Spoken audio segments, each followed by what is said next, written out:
This movie sucks. Hello, welcome back to Jack Knives Reviews. I am, of course, Jack Knives.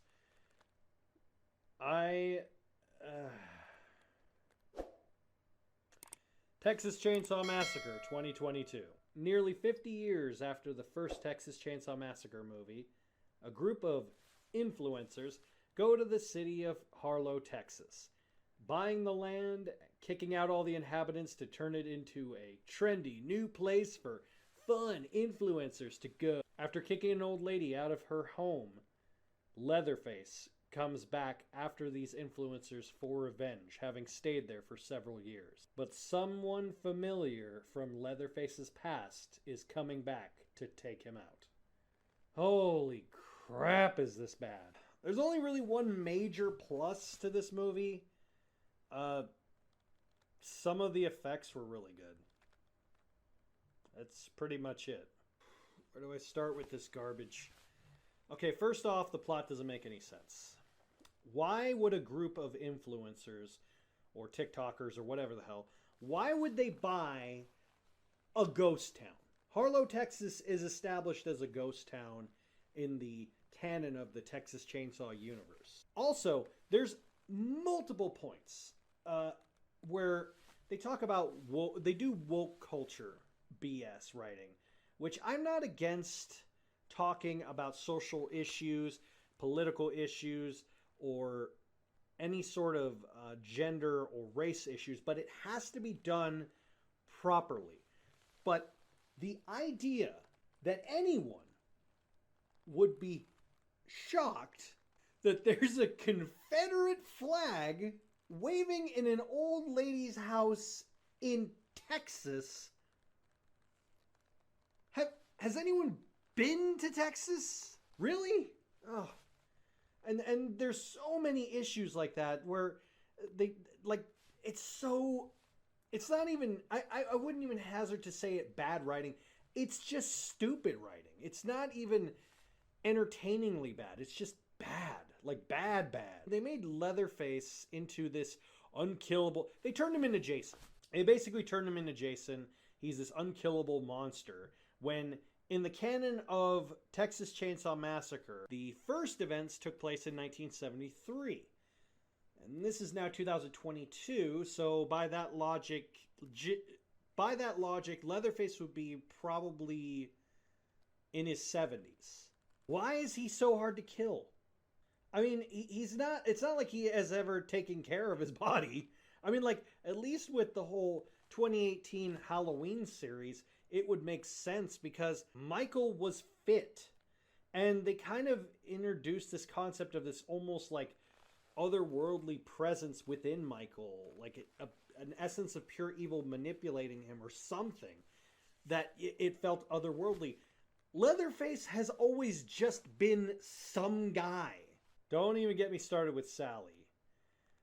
Sally was the original survivor girl of the very first Texas Chainsaw Massacre movie.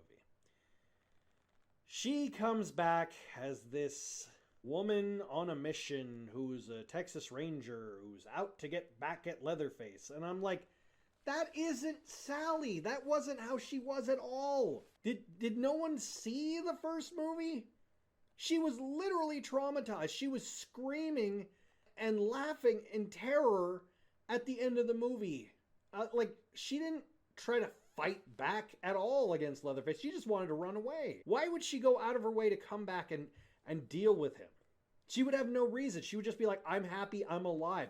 All of my friends are dead. I never want to experience that again. This isn't like Laurie Strode. Laurie Strode fought back against Michael during the original movie. So it makes sense that she would have this thing of, I did some, but I needed to do more. I know I can hurt him. Things like that. I'm like, okay, Sally isn't like that. And it's also even more of an insult because the actress who played her has been dead since 2014.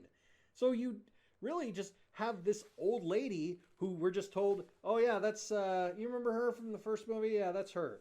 And anyone that does an IMDb search and goes, wait a minute, that's not her. She's dead. So there's no impact. There's no emotional resonance. Oh, and here's the biggest insult. There's two scenes.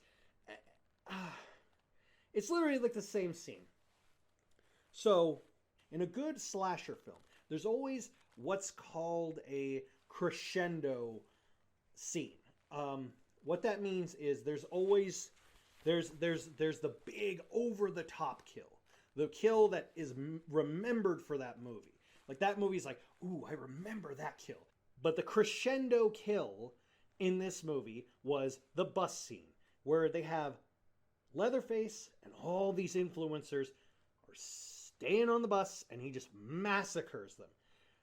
Just flat out, just slaughters them with a chainsaw. But before he does that,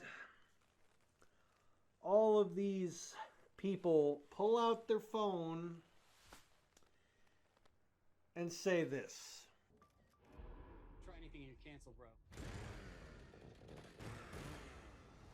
That's not even how they talk. No one is that stupid.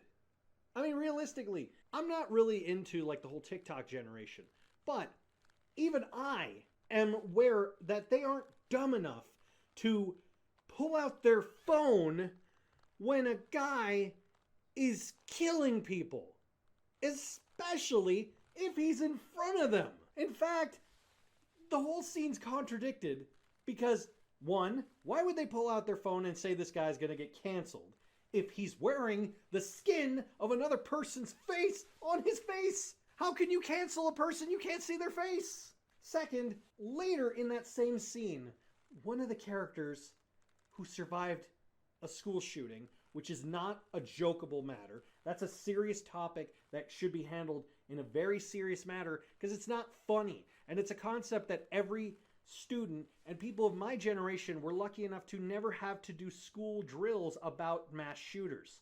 But to have a girl have a traumatic flashback of a school shooting in the middle of a person chainsawing people. You don't need a flashback of a traumatic event in a traumatic event. Especially when there's no parallel. If he had gone around shooting people, yeah, I could see it. But no. They're not the same. This movie was so bad that test audiences hated it. It got pulled from theaters because the people who financed it literally said, this isn't going to make us money. Do you know how bad you have to do to make that happen in a horror film? Think about how bad your film has to be that even select theaters would be like, nah. And Netflix will take anything, so I'm not blaming Netflix for this, but oh man. I mean, the acting is terrible. Script is horrible.